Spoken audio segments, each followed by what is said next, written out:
उमरिया जिले में गोंडवाना रियासत कालीन एकमात्र सिंहपुर स्थित रानी की गढ़ी का कायाकल्प पुरातत्व विभाग के द्वारा कराया गया है। कायाकल्प के बाद गढ़ी को देखने के लिए पर्यटकों की संख्या में काफी वृद्धि हुई है। लगभग 1 एकड़ में गढ़ी का क्षेत्र फैला हुआ है। सिंहपुर गढ़ी की किस्से, कहानी और कविता के माध्यम से स्थानीय लोग अनाम रानी की कहानी का बखान करते हैं। स्थानीय पूर्व सांसद और पूर्व मंत्री ज्ञान सिंह एवं उनके पुत्र विधायक शिवनारायण सिंह के प्रयासों से इस गढ़ी का कायाकल्प कराने के आने के बाद रानी की गढ़ी काफी आकर्षक दिखने लगी है। यहाँ अब लोगों का आना जाना बना रहता है। गोंडवाना रियासत काल की यह गढ़ी 2 मंजिला बनी है, जिसमें चारों दिशाओं में किलानुमा बुर्ज बने हुए हैं। गढ़ी का निर्माण तत्कालीन समय के उत्कृष्ट कला को प्रदर्शित करता है। रानी की गढ़ी और उसके रोचक इतिहास। थोड़ी खास बात यह है कि तत्कालीन राजा और रानी का नाम अब लोगों को याद नहीं है, लेकिन उनके किस्से और कहानी लोगों को जुबानी याद है। यहाँ तक स्थानीय आदिवासी समुदाय के लोग कविता के माध्यम से रानी के गौरवशाली इतिहास का बखान करते हैं। बहुत बड़ा इतिहास है हमारे सिंहपुर गढ़ी का। इस सिंहपुर गढ़ी के द्वार में जो हमारी हिंदू परंपरा के अंतर्गत देवी देवताओं को मानने का काम करते आ रहे हैं, तो स्पष्ट इतिहास में दिखाई दे रहा है कि इस गढ़ी के रखवाले भूत प्रेत पिशाच नहीं आवे, महावीर जब नाम सुनावे। तो निश्चित रूप से हनुमान जी इस गढ़ी के द्वारपाल के रूप में रक्षा कर रहे हैं। ये सबसे प्रथम हनुमान जी की प्रतिमा आप सब पहले दर्शन करेंगे, इसके बाद इस गढ़ी में प्रवेश करेंगे। तो निश्चित रूप से हमारी राजाओं की गढ़ी, हमारी रानी माताओं की गढ़ी, जो बताते हैं कि पूर्व हमारे श्यामजन यहाँ एक रानी यहाँ रहती थी और निवासरत थी। जब अंग्रेजों के द्वारा आक्रमण किया गया तो रानी अपने लज्जा मान जान को बचाने के लिए उन्होंने घोड़े में सवार होकर रानी दादर की ओर गई और नाला पड़ा तो घोड़ा जो है उस नाले को कूद नहीं पाया और वहीं घोड़ा क्षतवित हो गया और उसी के नाम से घोड़छत्र नदी पड़ी है और एक रानी दादर भी है। और बड़ा इतिहास है कि जो द्वारपाल में हनुमान जी खड़े हैं, सेम मूर्ति 300 मीटर गढ़ी के पीछे जो लोहासुर पाठ है वही मूर्ति वहाँ भी हनुमान जी की है, वहाँ भी पूजा पाठ की जाती है। तो निश्चित रूप से इतिहासकारों के माध्यम से जानकारी मिलती है कि निश्चित रूप से यहाँ हमारे राजा गौड़ राजा रहते थे और जब ये छीण चीर था किसी की नज़र नहीं गई, क्योंकि बहुत 13वीं-14वीं सदी की गढ़ी है ये।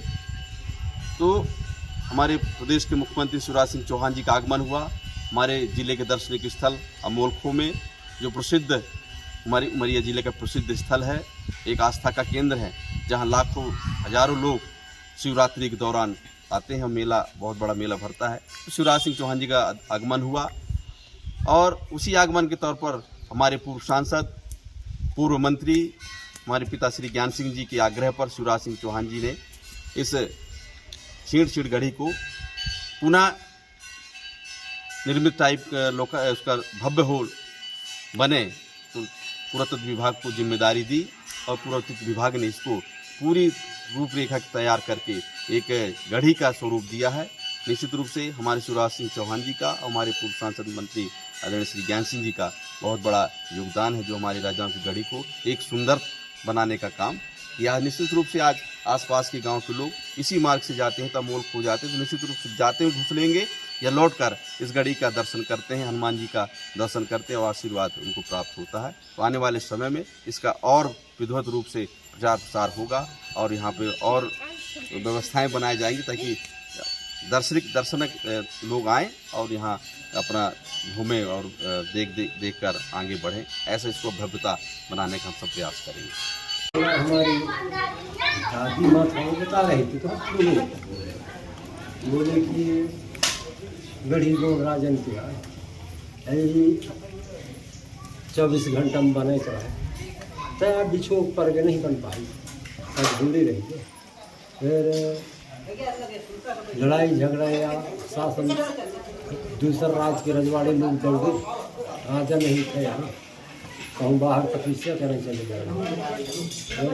रानी अचानक निकल के भाई जाके रानी होगा जाके खत्म, ऐसा तो नहीं। इतिहास से पुराने सियाने लोग बता रहे थे कि यह गौड़ राजाओं का गढ़ी था, यहाँ रानी रह रही थी, जो कि अंग्रेज लोग आक्रमण किए तो रानी यहाँ से भागे, तो जा कर के वो रानी दादर एक घुरछत्र नदी है, घोड़े में सवार हो कर के गया और वहीं अपना प्राण त्याग दिया। वहाँ एक रानी दादर गांव है और यहाँ से करीब 500 मीटर के अंतर्गत एक लोहासुर पाठ स्थान है, जहाँ सियाने लोग बता रहे थे कि वह समय वहाँ लेके फार बख्खर जो किसान के औजार थे वो लेकर के रख देते थे कि भाई मने फरक देना, तो वहाँ रख देते थे। सवेरे जाते थे तो वो फरक के तैयार रहते थे। फिर कुछ लोग छल किए, वहाँ लेके भूसा रख दिए कि माने मजदूरी के हिसाब से, उससे वो जो है विचलित हो गया, मतलब ऐसा बता रहे थे। और यह गढ़ी दर्शनीय स्थान है, 1 एकड़ के लगभग एरिया में बना हुआ है, ऐतिहासिक चीज़ है, गोड़ राजाओं का धरोहर है, जो कि आज यह है पुरातत्व विभाग से मरम्मत किया गया है, जो देखने और दूर दूर से लोग आते हैं गढ़ी का दर्शन। समय समय पर यहाँ कीर्तन, भजन, हवन, यज्ञ, बसंत पंचमी में यज्ञ का भी आयोजन होता है, जो कि भव्य कार्यक्रम भंडारा भी होता है, कन्या भोजन होता है और लोग बड़े उत्साह हर्ष के साथ यहाँ का प्रसाद पाते हैं। यह अभी वर्तमान में चल रहा है। मेला भी लगता है बसंत पंचमी को, बहुत बड़ा मेला लगता है, लोग दूर दूर से भी आते हैं और यहाँ का प्रसाद पाते हैं, दर्शन करते हैं।